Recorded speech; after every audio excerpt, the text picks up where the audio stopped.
cuando él vio que él se fue con todo su oro, con toda su plata y con sus vestidos, él dice: ¡ay, qué tonto Eliseo! Y hasta dice esta frase: vive Jehová, que yo correré y lo alcanzaré, y algo de eso agarro. Lo vio, lo codició, mintió para obtener beneficios, y también le mintió al profeta de Dios para encubrir su pecado. Y también tuvo su recompensa. ¿Cuál fue la recompensa que recibió? Que la lepra de Naamán se le pegó a él, pero no solamente eso, sino que toda su descendencia iba a ser leprosa. Y los beneficios que Dios tenía para él se fueron, porque allá en Segunda de Reyes, capítulo 8, en el capítulo de 1 como al 5, 6, aparece solo así escuetamente, dice que él estaba en la presencia del rey, pero estaba como un bufón, o sea, como un payaso, entreteniendo al rey para que no se aburriera en los momentos de ocio. Todo el ministerio que pudo transmitirle Eliseo a él, lo perdió por la codicia. Y yo hice una pregunta que muchos hemos visto y se seguirá viendo: ¿cuántos pastores, hombres del Señor, no han perdido sus ministerios por la codicia del dinero? ¿Cuántos hemos visto a través de la historia? Muchos, ¿verdad? Y seguirán habiéndolos, mis hermanos, porque la codicia siempre seguirá. Es algo que dice que la raíz de todos los males es el amor al dinero. Y si usted le da lugar a su vida a estar codiciando las cosas, en determinado momento usted va a quedar atrapado por esa adicción. Y vamos a ver el último, que eran 3 ejemplos. Vamos a ver el último, pero quiero que me pongan cuidado en esto, que vayan viendo cómo la adicción, igual que todo, va subiendo. En el primero dice que vio, lo codició y lo tomó. El segundo dice que lo vio, lo codició, mintió para obtener beneficios, y le mintió también al profeta y tuvo su recompensa. Pero veamos el tercer ejemplo, que este es más delicado. Dice en Primera de Reyes, yo se las cuento la historia, nada más apúntenla a esto y yo les cuento la historia para que no se me distraigan. Dice en Primera de Reyes, capítulo 21, que el rey Acab tenía aquí el castillo, y a la par de ese castillo de él había un viñedo. Y él vio ese viñedo, comienza, y lo codició, lo quería para él. Esto es lo trágico. ¿Lo necesitaba? No, no lo necesitaba. Simple y sencillamente él lo quería y punto. Porque en la transacción que hace con Nabot de Jezreel, él le dice: te cambio este viñedo que tenés a la par de mi palacio, te lo cambio por uno mejor. O sea que él tenía algo mejor que eso. No lo necesitaba, porque él quería sembrar legumbres en ese viñedo. Y si no querés cambiármelo por algo mejor, le dice: te lo pago. Y ni una cosa ni la otra. Él le dijo: no puedo hacer eso porque esta es una herencia de mis padres y no te lo puedo ni vender ni cambiar. Y como todo chiquito malcriado que hizo, se enojó y fue y se acostó, porque no quiso ni comer, y se acostó como un chiquito malcriado, porque no obtuvo lo que él quería. Llegó su esposa, la chiquilla Jezabel, y le dice: ¿por qué estás así? Es que Nabot no me quiso vender el viñedo, yo lo quería y todo. Y le dice ella: tranquilo, no sos vos el rey, levántate y comé, porque yo te voy a solucionar esto.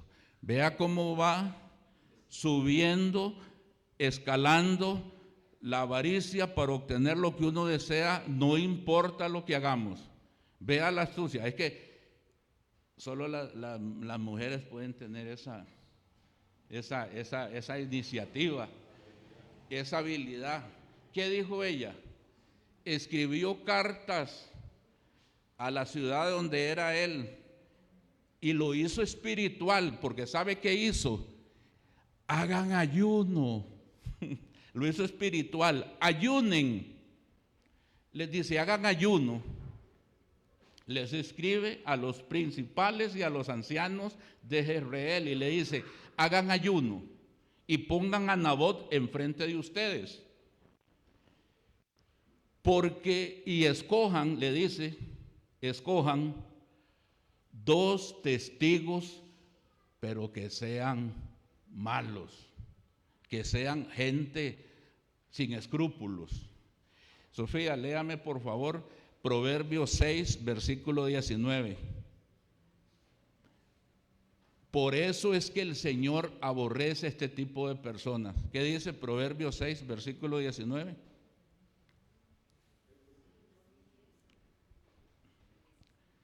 Dice, el testigo falso que habla mentiras y el que siembra discordia entre hermanos. Ahí está. ¿Esos testigos eran verdaderos o eran falsos? Eran testigos falsos, hombres malos. Y ellos juraron de que ellos habían escuchado a Nabot haciendo 2 cosas. Primero, que había blasfemado en el nombre del Señor, como que si a ella le importara, si ella era una idólatra. A ella no le importaba.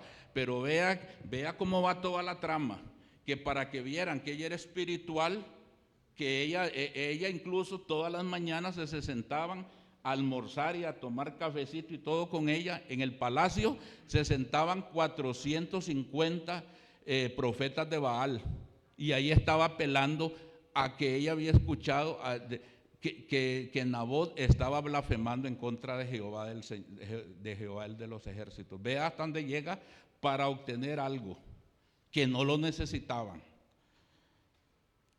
¿Y qué dijeron cuando sentaron a los 2 testigos falsos? Yo oí que Nabot blasfemó blasfemó el nombre del rey y también blasfemó de Jehová. Ese era el pecado capital en ese momento. ¿Sabe por qué lo hicieron de esa manera? Porque ella no iba a lograr su propósito si solo mataban a Nabot. Porque entonces, ¿qué pasaba? Que esa viña le iba a ser transferida a un familiar. Pero de esa manera, ¿qué pasó? Que no solo mataron a Nabot, sino que mataron a toda su familia, no quedó nadie. Solo porque al rey se le antojó esa viña, que no la necesitaba. Vea cómo va eso. Ya eso no es codicia, eso es ya lo más duro, que el Señor lo considera como idolatría, que es la avaricia. Eso es lo más difícil. ¿Y qué pasó? Que llegó la mujer y le dice, ya anda, ahí está la viña, ya te la conseguí, Nabot está muerto. Y él se fue y se paseó en la viña, ahí todo contento, porque ya la viña era de él. Esto, mis hermanos, fue uno de los pecados que el Señor no lo dejó de por fuera. Porque aquí estamos viendo solamente a un rey, pero toda la nación de Israel comenzaron a tener un comportamiento así. Y el libro de Isaías fue escrito aproximadamente entre el año 680 al 701 antes de Cristo. Vea la gran distancia. ¿Y qué hacían los terratenientes y la gente pudiente del pueblo de Israel? Se hacían extensiones y extensiones y extensiones de tierra, y cuando llegaba alguien con necesidad, menesteroso, ¿qué hacía? Le pagaban la mitad de lo que valía su propiedad. A ellos no les interesaba. Eso fue uno de los ayes del libro de Isaías, en el capítulo 5, ahí vemos que hay 6 ayes. Hay de esto, hay, y hoy vimos otro ay, ¿verdad? Hay de los que se levantan temprano y solo piensan estar empeñando el codo. Lo vimos. Bueno, vamos, ahorita llegamos ahí. Y uno dice, pero eso fue allá en el pueblo de Israel y le pasó a ellos. Y me pregunto, ¿y hoy no estamos viendo situaciones como esas? Donde la gente pudiente siempre trata de avasallar al pobre, ¿o es que ya no se ve eso? Es lo mismo, mi hermano, es lo mismo, porque la naturaleza humana no cambia, es lo mismo. Gente pudiente, gente que se lleva entre las patas a cualquiera, no le importa cómo, la avaricia de lograr un bien. Y esa fue una de las causas que el pueblo del Señor fue llevado cautivo, porque dejaron de tener esa misericordia contra el más necesitado. Un día mi hermano Edgar me dijo, que a mí no se me olvida cuando hablamos por teléfono, y me dice mi hermano Edgar, ahora estamos en la, ¿cómo fue que me dijo mi hermano Edgar? Si me acuerdo, ya me acordé. Dice, ahora estamos en la cultura, me importa a mí. ¿Verdad, mi hermano Edgar? ¿Así fue? Me importa a mí. O sea, que estamos solamente viendo por nosotros mismos y no nos interesa el prójimo. A eso nos ha llevado la avaricia. Y eso fue algo que el Señor se lo cobró al pueblo de Israel.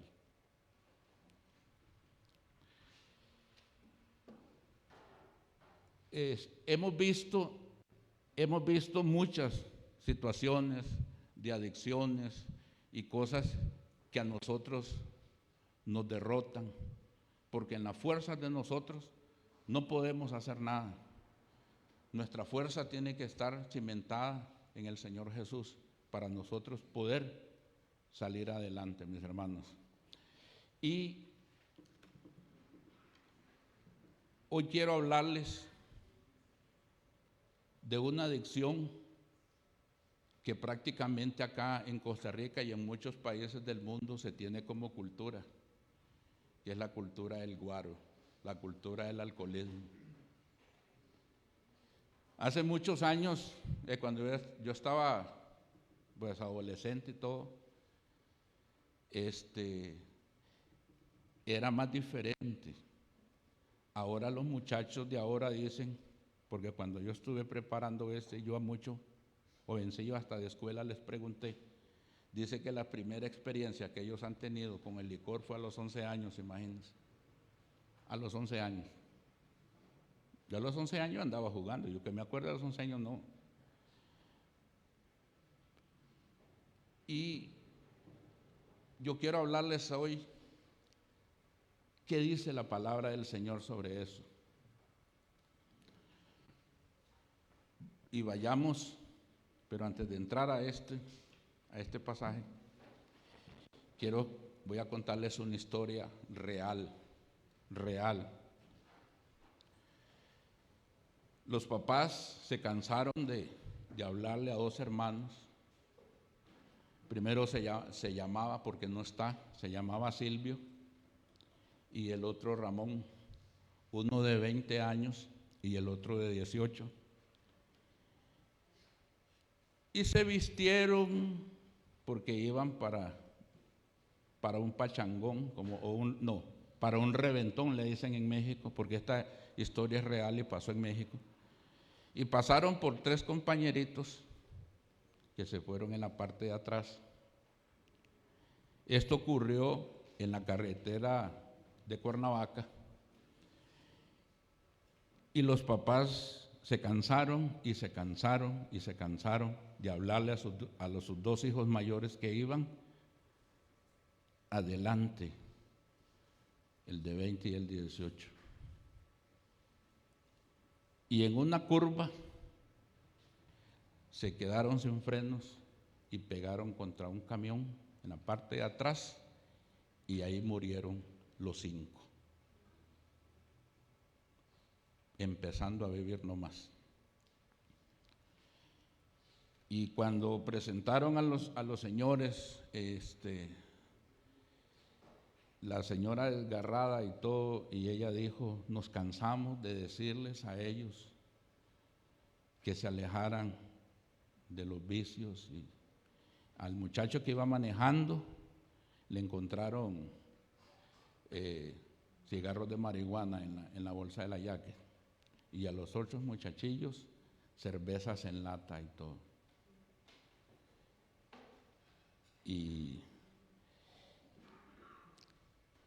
Y eso es triste, mis hermanos, porque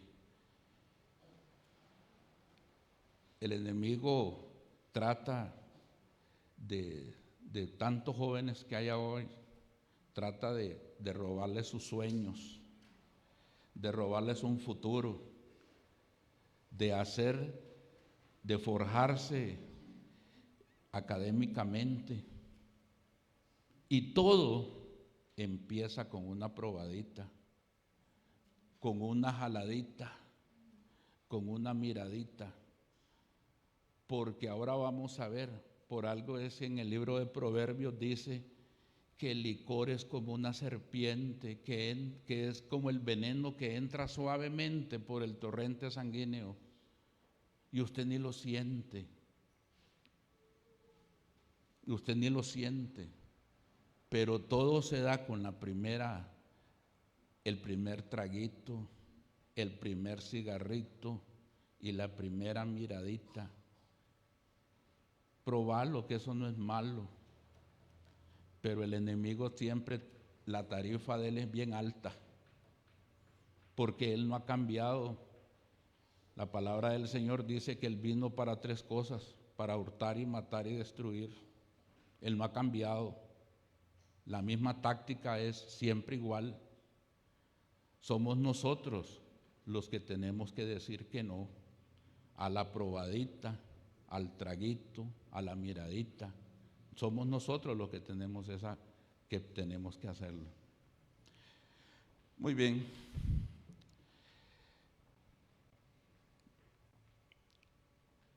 Una de las cosas que a una persona adicta a cualquier situación, sea el licor, sean las drogas, sea que no quiere dejar a la compañera que no es su compañera, que es la otra, que no puede dejarla. Siempre cuando uno es emplazado, lo que más le cuesta a un profesional es que la persona adicta acepte su condición. Porque una persona adicta dice que no. El alcohólico dice, yo no soy alcohólico, yo me tomo un trago de vez en cuando, pero ese trago de vez en cuando ya ahora es miércoles, ya ahora es fin de semana y sábado, y si puedo domingo para desengomar. Pero yo no soy igual a aquel que está en la calle, porque yo soy un tomador social. Yo domino el guaro. Esa es una gran mentira. No hay un hombre que domine una adicción. Eso es una mentira. Pero eso es lo que a uno le cuesta aceptar. Una persona adicta siempre vive en negación. El alcohólico no soy yo, el borracho es aquel. Yo no. Que yo soy un tomador social. No, usted es un tomador funcional porque trabaja y funciona, pero no es un tomador social, es un tomador funcional que es diferente. No, es que yo me tiro, me echo porque yo nunca he fumado, pero dicen, me tiro mi jaladita o mi bazuco, como lo digan. Pero es allá, yo es para sentirme bien. Pero un adicto nunca acepta. Y en ese proceso de no aceptar está el otro lado. Pero vamos a ver qué es lo que dice la palabra del Señor, porque esto es lo importante. Dice en el libro de Proverbios, capítulo 28, versículo 13, dice, el que encubre su pecado, no dice de vez en cuando me echo un traguito.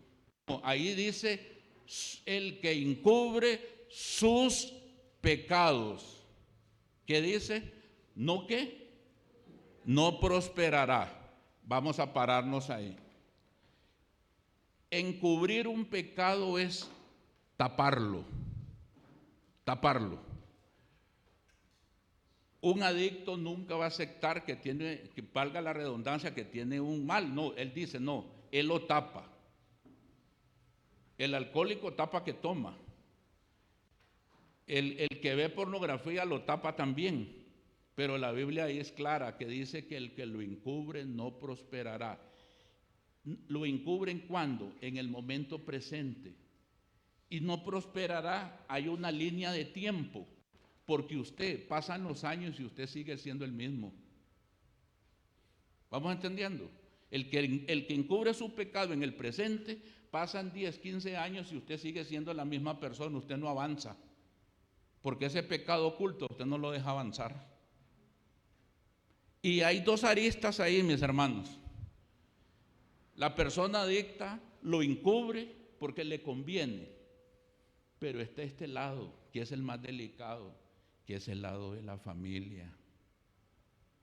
La familia lo encubre a veces porque ama a esa persona adicta y para no desacreditarla con las demás personas. ¿Me van entendiendo? Lo encubre por amor y a veces lo encubre por vergüenza. Qué triste es ir uno en la calle y ven a un familiar de uno que lo están vacilando o que lo ven en el caño o esto, y que a usted le preguntan, ¿y ese es familiar tuyo? ¿Qué dice uno? No, yo no lo conozco. Y usted dirá, qué crudo. Pasa, sí pasa, sí pasa. Porque a veces a uno le da vergüenza de que a esa persona la relacionen con uno. Entonces dice que a veces uno lo encubre, la familia lo encubre por dolor, por vergüenza y también por amor, porque lo quiere tanto que no quiere ponerlo en evidencia con las demás personas y por eso lo encubre. Pero no prospera ni la persona adicta ni tampoco prospera la familia, porque eso es un círculo vicioso de dolor, de desesperación. Y hay una parte que es bien importante, mis hermanos. Una que son dos cosas que la gente confunde, pero que no es lo mismo. No es lo mismo. Un adicto en sus momentos de lucidez a veces tiene lo que le llama a uno remordimiento. ¿Y dónde es el remordimiento? Cuando le dice, no vuelvo a tomar. Te lo prometo que no vuelvo a tomar. Vas a ver que yo voy a sacar mi casta y no vuelvo a tomar. Eso es remordimiento. ¿Qué dice el libro de Proverbios donde describe prácticamente el comportamiento del alcohólico? Proverbios 23, 29, del 29 al 35. ¿Y qué dice? Y una vez que pasa todo eso, ¿qué dice al final? ¿Lo volveré a qué? Lo volveré a hacer. ¿Por qué? Porque en la vida de él hay remordimiento. Vea, si les voy a decir algo y por experiencia se lo digo. No hay cosa más terrible que le digan usted a una persona adicta que no se dio cuenta de lo que hizo, cuando al otro día le dicen, uy, viera ayer lo que hizo usted. Qué ridículo el que hiciste. Y le comienzan a uno a chorrear todo. Oiga, uno se siente que se va a morir. Uno siente como un vacío aquí. Y eso es lo que le llama a uno la goma moral. La goma moral. Y cuando le dicen, uy, viera, vos te hiciste eso, te subiste en las mesas haciendo el ridículo, bailando. Ay, Dios mío. Y que dice uno, no vuelvo a hacerlo, no vuelvo a tomar. Pero se llega el viernes y ¿qué? Llega uno, el cantinero, ¿cuál? Usted es mi amigo, usted es mi hermano. Y hasta le hace uno, sí, ya él me conoce. Ahí la Biblia dice ahí, lo volvería a hacer. ¿Por qué? Porque no hay una decisión, ahí hay un remordimiento. ¿Se recuerdan de las 5 características de la adicción? Que el comportamiento de un adicto es irracional. Es irracional. Proverbios 23, del versículo 29 al 35.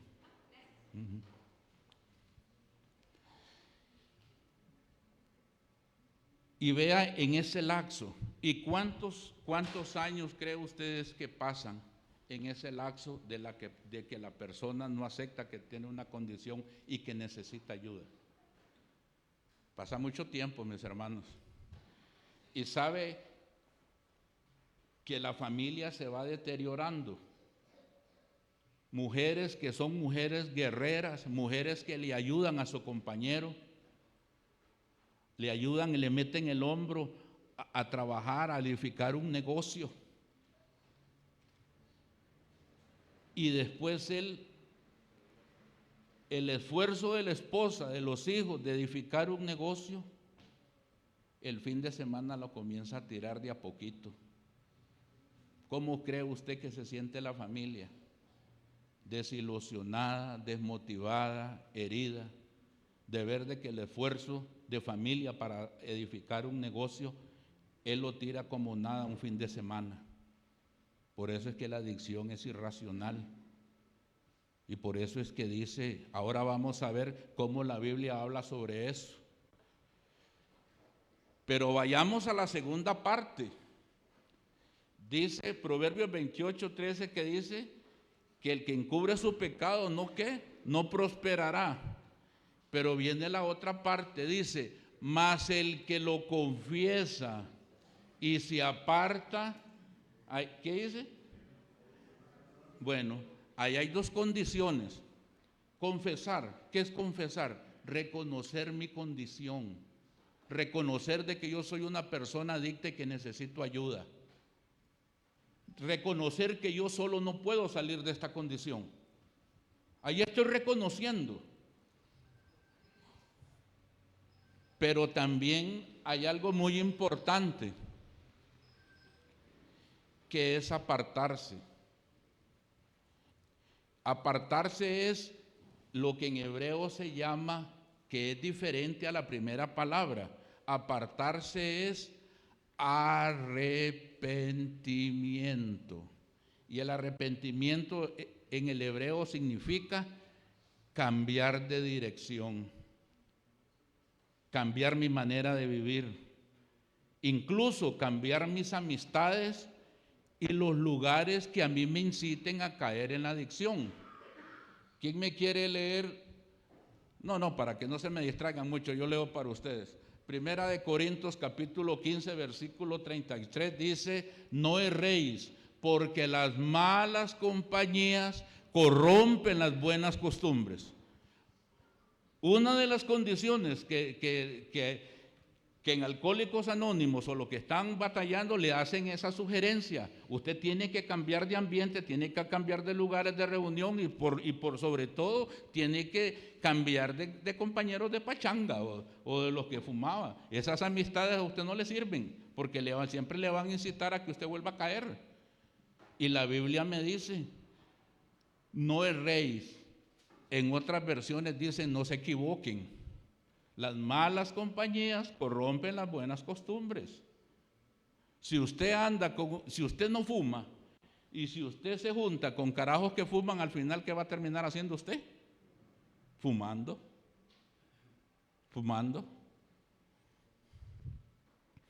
Entonces dice que el que se arrepiente y se aparta, ahí hay arrepentimiento, cambio de dirección, dejar de ir a los lugares que a mí me provoquen caer en la adicción, cambiar de amistades, buscar amistades que me ayuden, que me fortalezcan, que me ayuden poco a poco a salir de esta adicción. Pero eso es un proceso también. Yo quiero contarles algo, mis hermanos. que ni a mi esposa se lo había contado, pero quiero contárselos hoy a ustedes.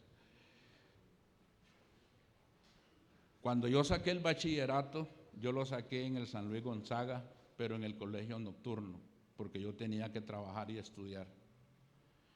Esa necesidad se dio acá porque había muchas personas que por A o por B, por el trabajo o porque se habían casado muy jóvenes, habían dejado de estudiar. Entonces el colegio nocturno se dio para ayudarle a mucha gente que tenía capacidad para que estudiaran y trabajaran y poder sacar un bachillerato y poder aspirar a algo más. Yo cuando entré ahí, yo fue por la que yo me vine de un país a otro y a mí la condición me cambió, yo tuve que empezar a trabajar para poderme mantener mis estudios. Y yo apenas iba a cumplir, imagínense, 17 años, porque yo me vine de 16 años de Nicaragua. Y yo era el chiquillo de esa, nunca se me olvida, de la sección 5-6 en quinto año. Ya todos eran hasta con hijos y todo. Y ese compañero fue algo especial para mí. Él me daba consejos y todo. Sacamos el bachillerato, yo le contaba mis planes y todo. Y yo, pues a Dios gracias, yo cumplí mis metas, porque yo saqué el bachillerato, y seguí trabajando y saqué mi carrera universitaria. Yo cumplí mis metas, pero ya no lo volví a ver. Un día iba allá en San José, no voy a mencionar el lugar, pero iba a comprar unos productos que yo ocupo para mi negocio. Y yo a Bernardita yo nunca la mando ahí porque ahí es muy peligroso. Y habían como 3 personas acostadas ahí en cartones. Cuando yo voy pasando por ahí, uno de los que estaban en el cartón se paró y me llamó y me dice, Morales, porque ahí en el colegio todos solo se nombran a uno por los apellidos. Y cuando él me llamó, yo me quedé parado, pero él percibió que yo me quedé así como, ya, ¿y quién no se va a incomodar con que lo llamen a uno así? Y él se me quedó parado como de aquí a ahí y me dice, ¿vos no te acordás de mí, verdad? Le digo, no. Y me dice, yo fui tu compañero de colegio y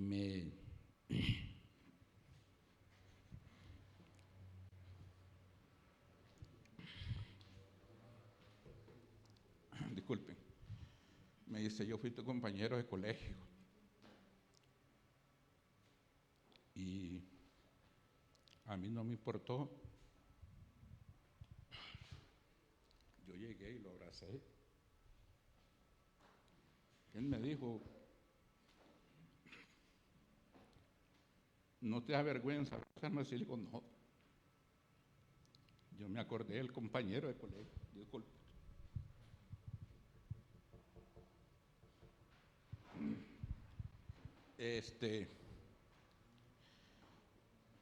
Y él me dijo, regálame alguito.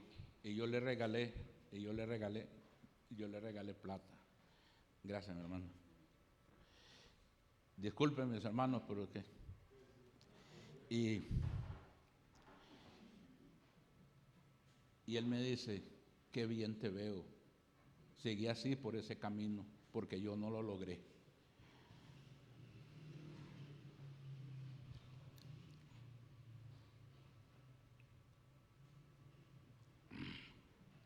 Y cuando yo llegué a la fábrica, yo me senté y ahí me decían, adelante, don Miguel, pase, siéntese y el otro.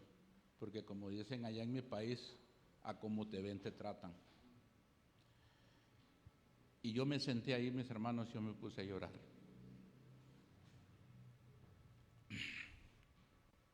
Por esto, porque yo dije, mi compañero que está en un cartón, ese pude ser yo. La única diferencia entre él y yo es que yo tengo a Jesucristo en mi corazón. Y esta es la diferencia que lo que ustedes podemos hacer. Porque no hay nadie que nos pueda sacar de una adicción sino solamente el poder de Dios en sus vidas. No hay nada más. Usted puede estar con el mejor psicólogo, el mejor psiquiatra, pero si usted no rinde su corazón al Señor Jesús, usted no va para ningún lado. Y esto yo lo tenía, mis hermanos, de ahí. Mi esposa lo estoy oyendo igual que ustedes hasta hoy.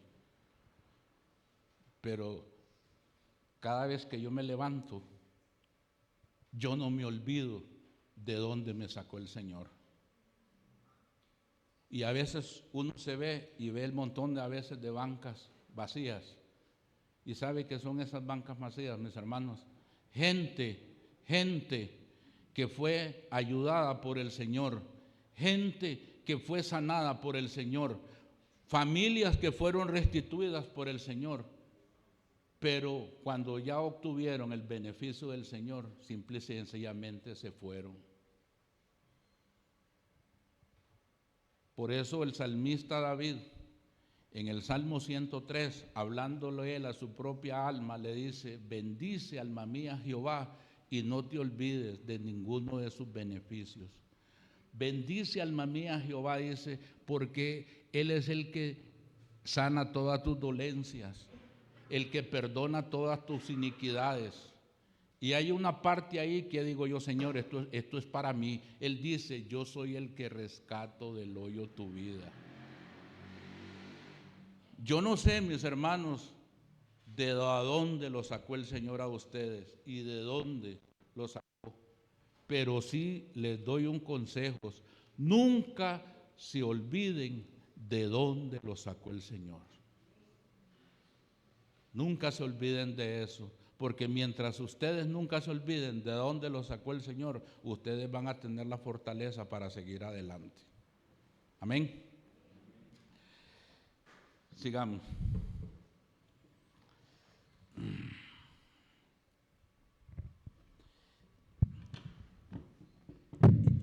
Y hay algo que siempre va a estar ahí. Uy, qué rápido se fue. Hay algo que siempre va a estar ahí. Vamos cerrando, mis hermanos. Tengan cuidado cuando a ustedes le digan: ¿qué hay de malo en que te tomes un traguito? ¿Qué hay de malo en que te fumes un cigarrito? En que hagas una miradita. ¿Qué hay de malo? Dice en el libro de Proverbios, vamos cerrando, dice en el libro de Proverbios, capítulo 20, versículo 1, dice que el vino, que es,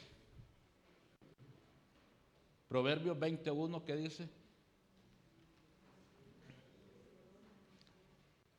¿El vino es qué? Escarnecedor. ¿Sabe qué significa escarnecedor? Que la persona que está bajo los efectos del licor siempre va a ser avergonzado él y va a avergonzar a la gente que lo rodea. Por eso dice: el vino es escarnecedor y la sidra es alborotadora. Y dice: y el que yerra por estas dos cosas no es sabio. O sea, que una persona que es víctima o que está atada a una adicción, ¿ustedes creen que una persona alcohólica no gasta mucho dinero para mantener su vicio y descuida a su familia? ¿Cuánta gente no ha perdido negocios y sobre todo ha perdido familias por la adicción? Llámesela como se llame, llámese como se llame. Pero dice la palabra del Señor que el que yerra por estas dos cosas no es sabio. Y vayamos ahí rápidamente para ir cerrando a Proverbios 23, del 29 al 35, donde dice, nos hace una recomendación de que no nos detengamos mucho en ver la copa ni ver el vino cuando rojea, porque dice que eso entra dice que entra suavemente. Pero ¿por qué suavemente? Porque el licor viaja a través de la corriente sanguínea, mis hermanos. Por ahí viaja. Y vea que dice que su final es como una picadura de una serpiente, ¿verdad? Esa parte dice que cuando brilla, en el hebreo significa lash, L-A-S-H, lash. Dice que pica vean, es que hay que entender lo que la palabra de Dios dice ahí. Compara el licor como un veneno de serpiente, porque las dos cosas son veneno y las dos cosas viajan por la torrente sanguínea. ¿Ah? Imagínense, nada más para terminar, imagínense esta imagen. Un hombre que tuvo todas las ventajas del mundo, tuvo un nacimiento sobrenatural, nacido de una mujer estéril, y un ángel del Señor dijo: este hombre va a ser un nazareo todos los días de su vida. Pero ¿qué pasó con este hombre? Que no le importó romper los límites que el Señor le había puesto. Todos los límites que le puso en su vida, él los rompió. Y quiero que se metan esta imagen. ¿Cuál fue la imagen de este hombre? De Sansón, que dejó de tener intimidad con Dios. Jueces del versículo 20 al 26 más o menos. Él pensó que él podía seguir coqueteando con el pecado, que podía seguir alimentando sus adicciones y que él podía salir siendo victorioso.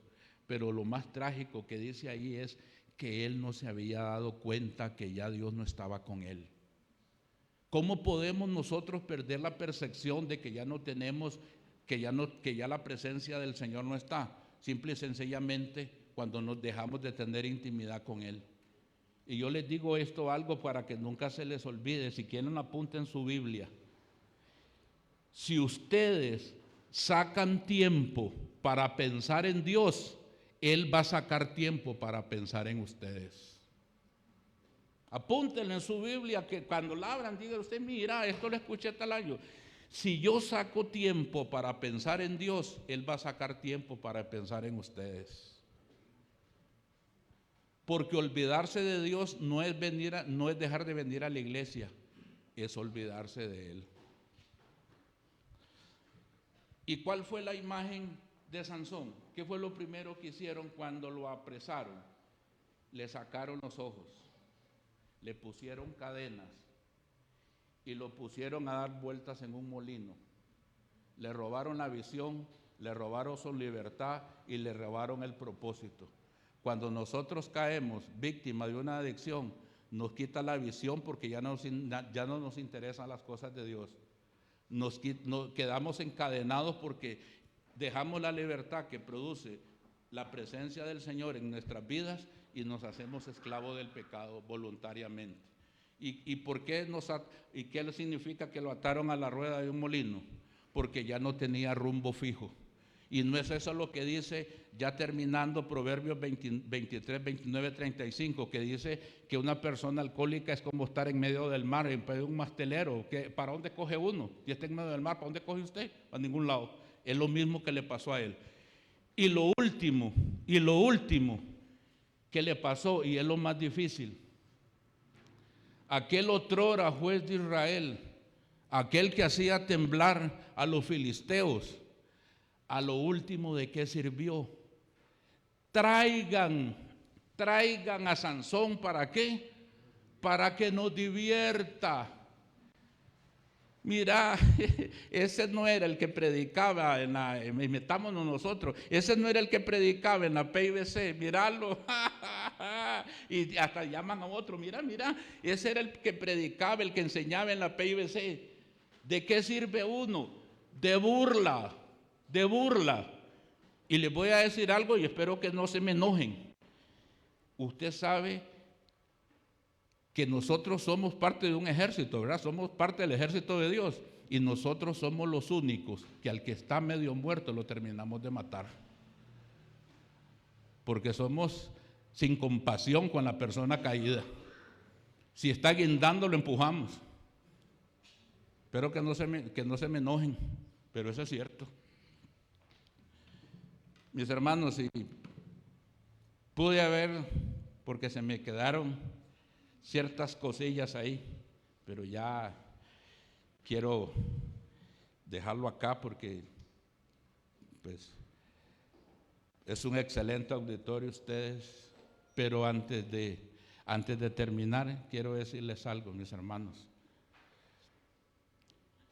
El Señor nos está llamando a cada uno de nosotros, y no importa en la condición en que estemos, no importa en la adicción que estemos enfrentando, el Señor nos quiere que lleguemos así como estamos con Él. Porque dice Él: venid a mí todos los que estáis trabajados, cansados, atribulados, afligidos, con adicciones, vengan, porque mi carga es ligera de llevar y mi yugo es fácil. Mis hermanos, tengamos esa valentía. Y ahora en un cántico que escuché, que decía que como las águilas era, ¿verdad?, por el poder de su amor. Ustedes saben una cosa, que las águilas son la única ave, las demás buscan refugio, pero las águilas, ¿sabe qué hacen? Van y encuentran la tormenta, y una vez que llegan a la tormenta, ¿sabe qué hacen? Vuelan por encima de la tormenta. Ellas salen fortalecidas por la tormenta de la vida.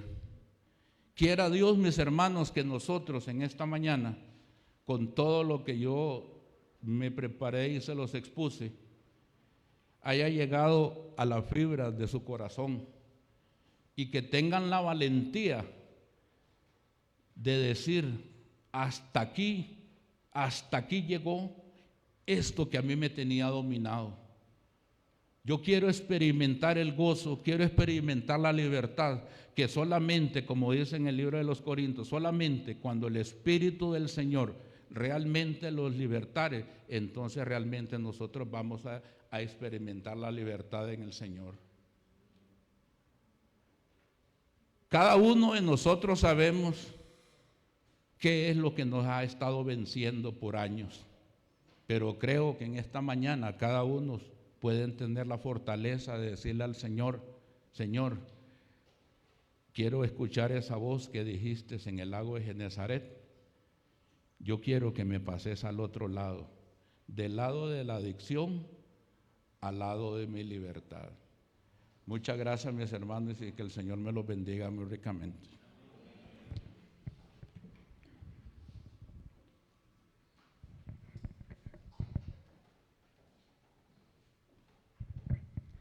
Gracias al Señor por su palabra y al hermano Miguel por tener ese corazón dispuesto, ¿verdad?, de ser el vocero del Señor. Bien, vamos a pasar a la recolección de los diezmos y ofrendas. Voy a pedir a